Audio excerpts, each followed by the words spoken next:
কেমন আছেন সবাই? আশা করি ভালো আছেন। আমরাও মোটামুটি ভালো আছি। সকালবেলা সকালবেলার খাবার বানাবো, সাথে দুপুরবেলাও রান্নাবান্না করব। সব মিলিয়ে আজকে সকালে ২ আইটেমই রান্না করব। মানে সকালেরটা এবং দুপুরেরটা। অনেকদিন যাবৎ দুপুরবেলা রান্না করেছি। তারপর দেখলাম যে দুপুরবেলা রান্না করতে গেলে সারাকে আর পড়াতে পারি না। এর জন্য ভাবলাম যে সকালবেলায় রান্না করে ফেলবো, তাহলে দুপুরের টাইমে অনেকটা ফাঁকা সময় পাবো। তখন দেখা যাবে সারাকে নিয়ে একটু বসতে পারবো আরকি। তো সকালবেলা রান্না করব নুডলস। তো নুডলস আমি সবসময় যেভাবে রান্না করি আজকেও সেভাবেই করব। তবে আজকে একটু অন্যরকম করে করব। কি ব্যাপারটা হচ্ছে যে আজকে পরিমাণে একটু বেশি, এর জন্য ডিমটা আলাদা করে ভেজে তুলে নেব। সবজির ভেতরে ডিম ভাজতে গেলে দেখা যায় যে ডিম ঠিকমতো ভাজা হয় না। এর জন্য আমি ডিমটা আগে আলাদা করে ভেজে তারপর রান্না করব। তো এখানে ২ টা ডিম দিয়ে দিলাম। একটু হালকা গোলমরিচ গুঁড়া আর লবণ দিয়ে ডিম ২টা হালকা করে ভেজে নেব। ডিম যত কম ভাজা যায় তত ডিমের স্বাদটা ভালো থাকে। বেশি ভাজলে কেমন জানি রাবারের মতো শক্ত হয়ে যায়, খেতেও ভালো লাগে না আর দেখতেও কেমন জানি লাগে।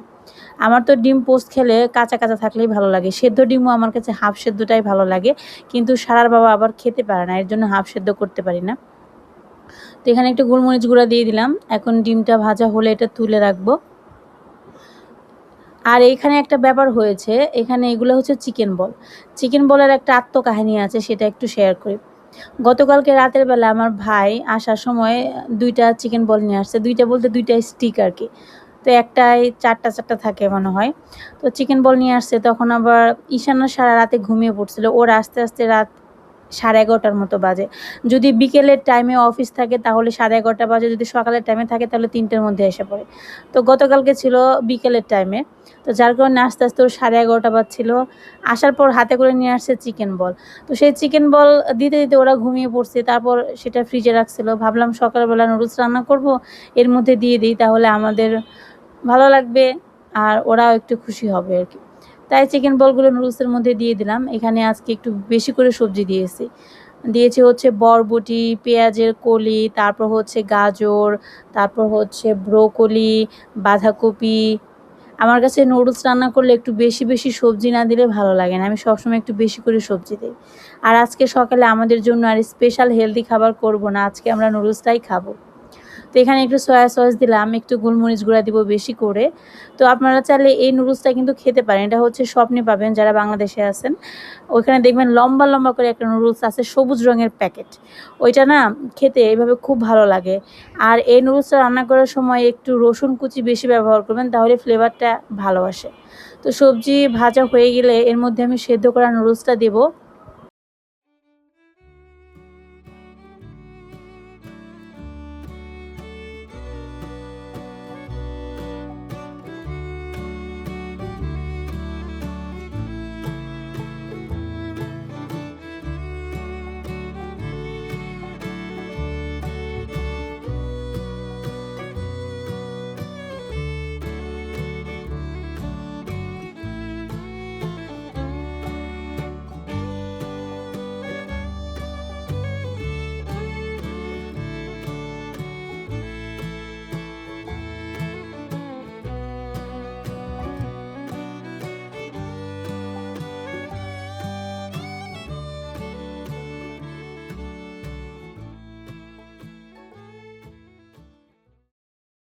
সকালে রান্নাটা শেষ করে পাশাপাশি দুপুরবেলার জন্য সবজি কাটতে বসছি।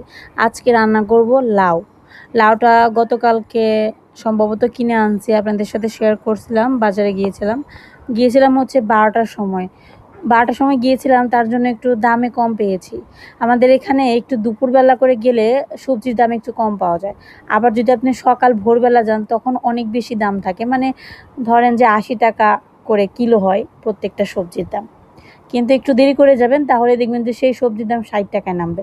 এর জন্য আমি একটু দেরি করে বাজারে যাই। যদিও বা সবজি ফ্রেশ বলতে ফ্রেশই থাকে, রোদে থাকার কারণে একটু সতেজতা নষ্ট হয়, কিন্তু সবজি তো সেই একই থাকে। কিন্তু তারপর তো দামের ডিফারেন্সটা একটু দেখেন। তো সব মিলিয়ে চিন্তা করতে গেলে এত ফ্রেশ খাওয়া দাওয়া থাকে, রান্না করলে তো সব কিছুর স্বাদ একই রকমই হয় প্রায়। লাউটা কাটা হয়ে গেছে।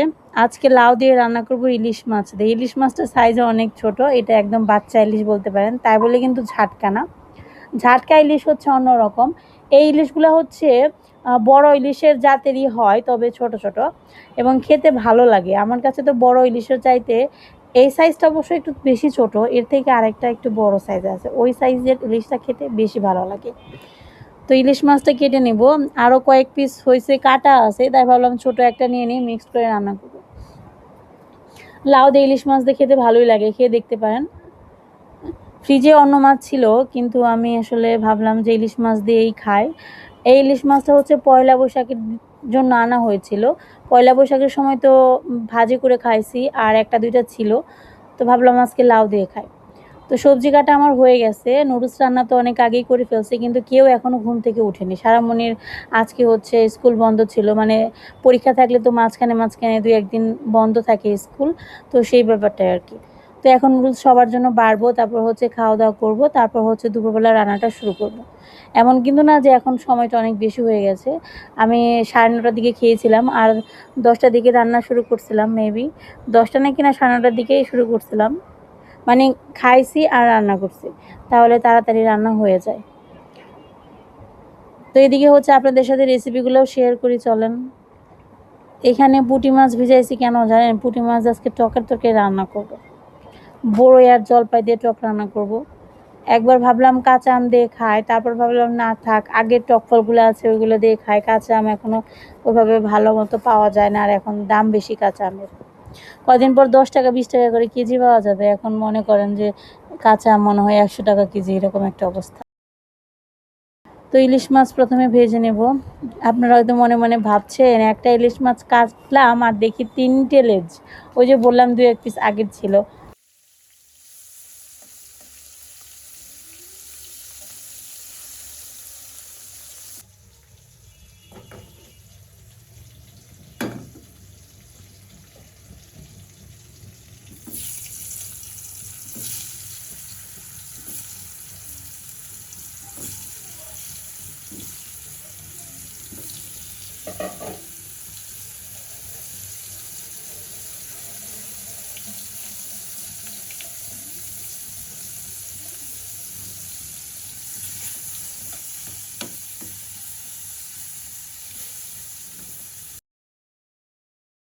বাছাই করে ভালো জিনিস নির্বাচন করা সত্যি খুবই কঠিন ব্যাপার। এই পটলের একটা ব্যাপার হয়েছিল, যেদিন আমি সবজি কিনতে গিয়েছিলাম সেই দিন হচ্ছে একটা দোকানে একটু ছোট ছোট সাইজের পটল ছিল, ওই পটলগুলো চাইছিল হচ্ছে 60 টাকা করে কেজি। আর আমি যে পটলটা আজকে ভাজি করতেছি এটার সাইজ একটু বড় আর মোটা মোটা, এটাও কিন্তু 60 টাকা করেই কেজি। তো আমি যখন বললাম যে আপনি বললেন 60 টাকা করে কেজি, আমি তো সামনে দেখলাম এর থেকে একটু বড় বড় পটল, সেটাও 60 টাকা করে কেজি, আপনার তো অনেক ছোটোটা। সে বলে এটা খেয়ে দেখবেন, এটা হচ্ছে দেশি পটল, আর ওইটা যেটা দেখে আসছেন ওইটা হচ্ছে বাম্পার পটল। তারপর আমি ভাবলাম না থাক, আমি একটু বড়টাই খাই। তো বড়টা নিয়ে আসছি, আনার পর ভাজি করছি, অবশ্য খাওয়া তো আমার অলরেডি হয়ে গেছে। তো খাওয়ার সময় দেখলাম যে পটল আসলে শক্ত শক্ত, ভেতরে গলেই নেই, কেমন যেন একটা শক্ত শক্ত টাইপের, ভালো হয় না এই পটলগুলো। তো এরপর বুঝতে পারলাম আসলে ভালো জিনিস নির্বাচন করা সত্যি অনেক কঠিন ব্যাপার।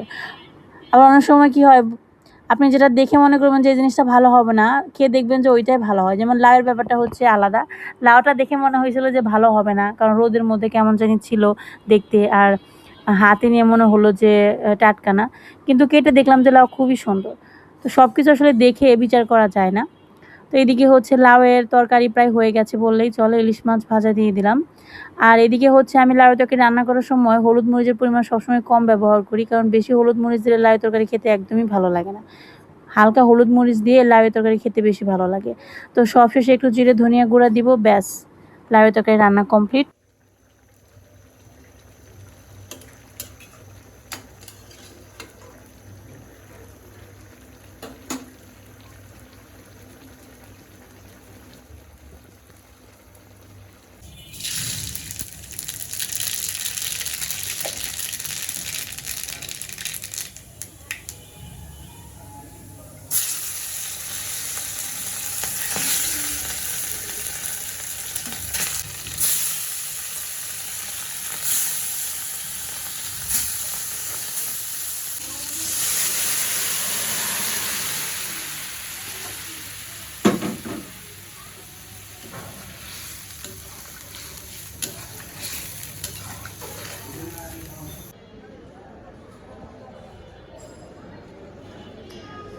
সময়টা হচ্ছে সন্ধ্যার একটু আগে।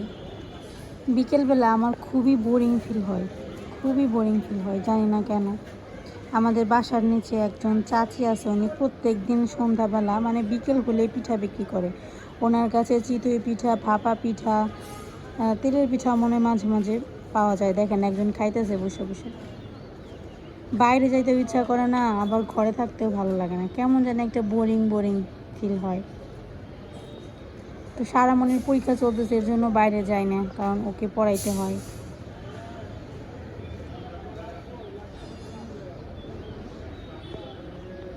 কিন্তু আবার বোরিংও ফিল হয়, কি যে করি ভালো লাগে না। সারবাবা গেছে একটু বাইরে, উনি তো ছেলে মানুষ, মন চাইলে যাইতে পারে।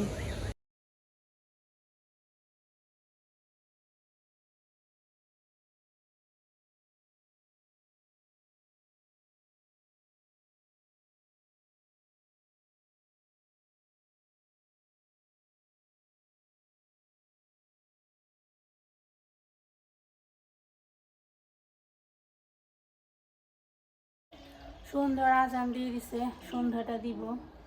ছেলে মানুষ মন চাইলে বাইরে যেতে পারে, কিন্তু আমরা মেয়েরা মন চাইলে করতে পারি না যা মন চাই তাই।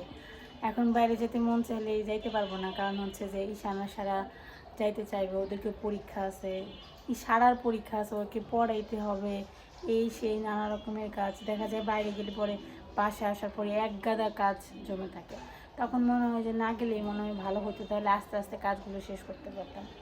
তখন মাথার মধ্যে একটু বেশি চাপ হয়, একসাথে অনেকগুলো কাজ করতে হয়, সব মিলিয়ে আর কি যাওয়া হয় না।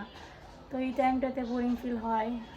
আজকে মাকে ফোন দিয়েছিলাম বাড়িতে, মাও ফোন ধরলো না, সম্ভবত কারেন্ট নেই। ইদানিং তো প্রচণ্ড গরম পড়ে, যখন বেশি গরম পড়ে তখন গ্রামের বাড়িতে কারেন্ট থাকে না, লোডশেডিং একটু বেশি হয়, এই একটা বড় প্রবলেম। তারপর ঢাকাতেও প্রচুর গরম, অবশ্য আপনারা তো জানেনি, বারে বারে বলার কি আছে। আমি তো আর অন্য গ্রহে থাকি না, আপনারা যেখানে থাকেন আমি ওইখানেই থাকি, আপনারাও জানেন যে কেমন গরম। তো এখন সন্ধ্যাটা দিব। আজকে রান্নাবান্না খুবই হালকা পাতলা করছি। আজকে লাউটা মানে যেরকম আমি ভাবছিলাম তার থেকে অনেক ভালো লাগলো, কেন জানি না এত ভালো লাগছে লাউটা। আমি যেদিন কিনছি তো 2-1 দিন আগে, তো 40 টাকা নিয়েছিল লাউয়ের দামটা। 50 টাকার লাউ ছিল আর 40 টাকার লাউ ছিল, তো আমি 40 টাকারটা আনছি। আনার পর মনে মনে একটা দ্বিধা কাজ করতেছিল, নিব কি নিব না, নিব কি নিব না। তারপর ভাবলাম যা যা আছে কপালে। তবে কপালটা ভালো, লাউটা খেতে এত ভালো জানেন। ইলিশ মাছটা কিন্তু খুব একটা সুস্বাদু না, ঘ্রাণ একদম নেই বলেই চলে। এগুলো অনেক ছোটো ছোটো তো মাছ, এখন তো সিজন না, এখন অত ভালো লাগে না। কিন্তু তারপর লাউয়ের তরকারিটা খেতে এত ভালো লাগছে, সবাই অনেক প্রশংসা করলো, তোমার লাউটা অনেক ভালো হয়েছে। যাক, মনে একটু শান্তি লাগলো। রোদের মধ্যে কষ্ট করে ব্যাগ ভর্তি করে বাজার নিয়ে আসছিলো, তার মধ্যে অন্তত পক্ষে লাউটা তো খেতে ভালো লাগছে। পটলটা খুব একটা ভালো না, পটল ভাজি করছিলাম আজকে। যাই হোক, সন্ধ্যাটা দিতে হবে, কথা বলতে বলতে আবার সন্ধ্যা শেষ হয়ে যাবে। তো আজকের ভিডিওতে আর কি দেখাবো, প্রতিদিনই একই জিনিস আপনাদের সাথে শেয়ার করতে আমার নিজের কাছেও ভালো লাগে না। কি দেখাবো, নিত্য নতুন কিছু খুঁজে পায় না, সাধারণ মানুষের সাধারণ জীবনযাপন। তো সবাই ভালো থাকবেন, সুস্থ থাকবেন, ধন্যবাদ সবাইকে, দেখা হবে নেক্সট ভিডিওতে।